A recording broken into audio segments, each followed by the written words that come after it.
நன்றி என்ற ஆராதனை. இயேசு சுத்தமானவர்கள் 10 பேர் அல்லவா? மற்ற 9 பேர் எங்கே?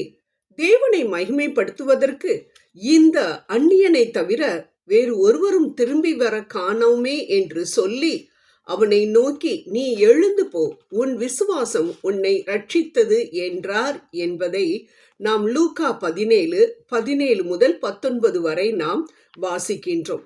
10 தொழுநோயாளிகள் இயேசுவிடம் வந்து நன்மையை பெற்றுக்கொள்கின்றனர், சுகத்தை பெற்றுக்கொள்கின்றனர். ஆனால் ஒரே ஒருவன் மட்டும்தான், அதுவும் பிற மத சமாரியன் மட்டும்தான் திரும்பி வந்து ஆண்டவருக்கு நன்றி சொல்லுகின்றான்.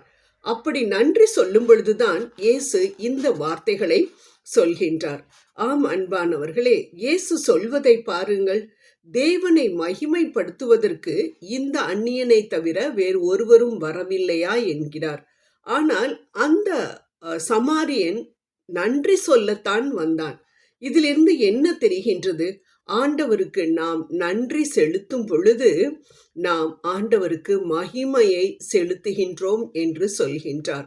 ஆம், மகிமைக்கு பாத்திரராகிய ஆண்டவரை நாம் மகிமைப்படுத்த வேண்டும் என்றால் நம் நாவில் நன்றி எப்பொழுதும் காணப்பட வேண்டும் என்பதை தான் அவர் இவ்வாறு சொல்கின்றார். அன்பானவர்களே, நாம் அவரை மகிமைப்படுத்த அவர் நம்மை மகிமைப்படுத்துவார். நாம் பதவி உயர்விற்காக மாங்கு என்று வேலையெல்லாம் செய்ய வேண்டிய அவசியமே இல்லை. செய்யத்தான் வேண்டும். ஆனால் அதன் மேல் நம்பிக்கை வைக்காமல் ஆண்டவரை மட்டும் நன்றி சொல்லிக்கொண்டே இருந்தோம் என்றால் பதவி உயர்வு தானாகவே வந்து நமது பாதையில் விழும்.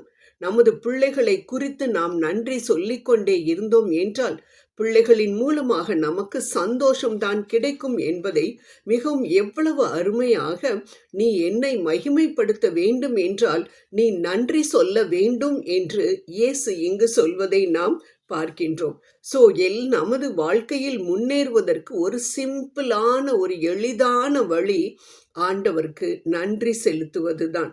9 பேர் தொழுநோயில் இருந்து குணம் பெற்றார்கள். மிகவும் சந்தோஷமான காரியம்.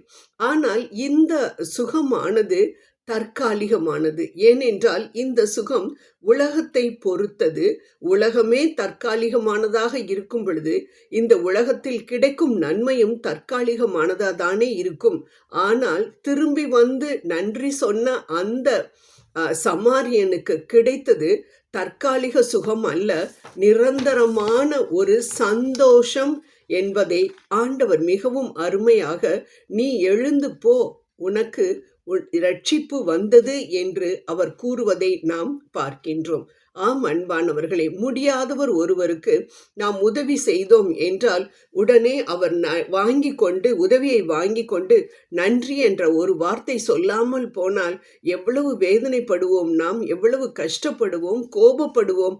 அப்படி நாம் இந்த உலகத்தில் இருக்கக்கூடிய ஒரு சாதாரண ஒரு உதவிக்கே நாம் நன்றி சொல்லவில்லை என்றால் கோபப்படும் பொழுது நம்மை பார்த்து உருவாக்கின நம் ஆண்டவருக்கு எத்தனை முறை நாம் நன்றி செலுத்துகின்றோம் என்பதை நாம் யோசித்து பார்த்தோம் என்றால் மிகவும் வேதனையாக தான் இருக்கின்றது.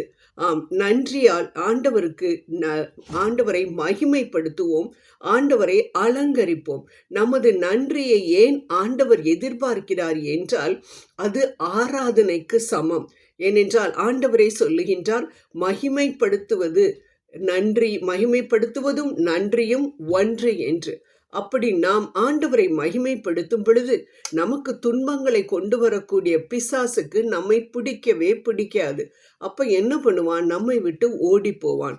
அப்படி என்றால் நமது துன்பங்கள் நம்மை விட்டு நீங்க வேண்டும் என்றால் நாம் செய்ய வேண்டிய காரியம் நன்றி செலுத்துவதுதான் என்பது மிகவும் தெளிவாக இங்கு சொல்லப்பட்டிருக்கிறது. லாசருவை உயிர்ப்பிப்பதற்கு முன்பாக ஆண்டவர் அப்பாவிடம் வேண்டுகின்றார். எப்படி? அப்பாவே, நீங்க எல்லாத்தையும் நான் கேட்கறதெல்லாம் நீங்க கொடுத்துருவீங்கன்னு எனக்கு தெரியும். இருந்தாலும் இங்கு கூடியிருக்கும் மக்களுடைய விசுவாசத்திற்காக நான் இதை கேட்கிறேன் என்று சொல்லி நான் உமக்கு நன்றி செலுத்துகிறேன் என்று சொல்கின்றார் என்று யோவான் 11:41 நாம் வாசிக்கின்றோம். ஆம் அன்பானவர்களே, அவர் ஜெபம் செய்த பொழுது பிரச்சனை அப்படியே தான் இருந்தது. லாசரு உயிரோடு எழுந்து வரவில்லை, இறந்த நிலையில்தான் காணப்பட்டார். ஆனாலும் தனது விசுவாச கண்களினால் அவன் உயிர் பெற்று எழுந்து வந்ததை பார்த்து அதற்காக அவர் நன்றி செலுத்துகின்றார். அன்பானவர்களே, நாமும் கூட இதை ஃபாலோ பண்ண வேண்டும் என்பதற்காக தான் மிகவும் அருமையான ஒரு பாடத்தை இதன் மூலம் ஆண்டவர் நமக்கு கற்பிக்கின்றார். நாம் எந்த பிரச்சனை வந்தாலும் அந்த பிரச்சனை, ஒரு எக்ஸாம்பிளுக்கு நான் சொல்றேன், உங்க பொண்ணுக்கு திருமணம் ஆகவில்லையா, உடனே நீங்கள் என்ன பண்ணணும் தெரியுமா? அந்த திருமண கோலத்தில் தனது பெண், உங்களுடைய பெண் கோவிலில் நிற்பதை நீங்கள் பாருங்கள். அதை பார்த்து அதற்காக நீங்கள் நன்றி சொல்ல ஆரம்பித்தீர்கள் என்றால் இந்த அற்புதம் தானாகவே வரும் என்பதை நாம் லாசருவினுடைய இந்த சம்பவத்திலிருந்து நாம் அறிந்து கொள்ளலாம். அன்பானவர்களே, நமது பிரச்சனைகள் தீர்க்கப்படாமல் இருக்கலாம், ஆனாலும் அதற்காக நாம் நன்றி சொல்ல பழக வேண்டும் என்பதை தான் ஆண்டவர் உங்களிடமிருந்தும் என்னிடமிருந்தும் எதிர்பார்க்கின்றார். அதனால் உண்மையான தெய்வத்தை நமக்கு நிறைய பேர் சொல்லுவாங்க, எனக்கு என்ன இருக்குது, என்ன கிடைச்சிச்சு நான் நன்றி செலுத்துவதற்கு என்று. நமது நாசியில் சுவாசம் ஓடிக்கொண்டிருக்கிறதே, அதுவே ஒரு பெரிய அதிசயம், அற்புதம்.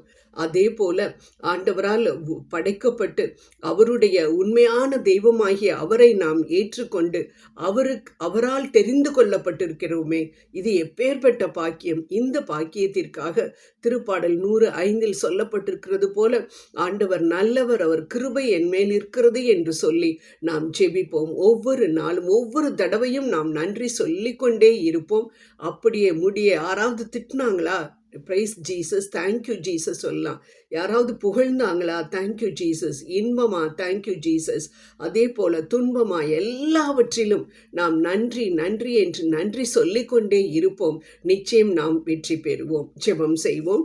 அன்பு தெய்வமே, ஒவ்வொரு நாளும் நீர் செய்த எல்லா நன்மைகளுக்காகவும் நான் நன்றி சொல்லவும், எனது குறைகளை உம்மிடம் வைக்காதபடிக்கு எனது நன்றி பூக்களை உமக்கு சமர்ப்பிக்க எனக்கு கிருபை புரிந்தருளும். ஆமேன்.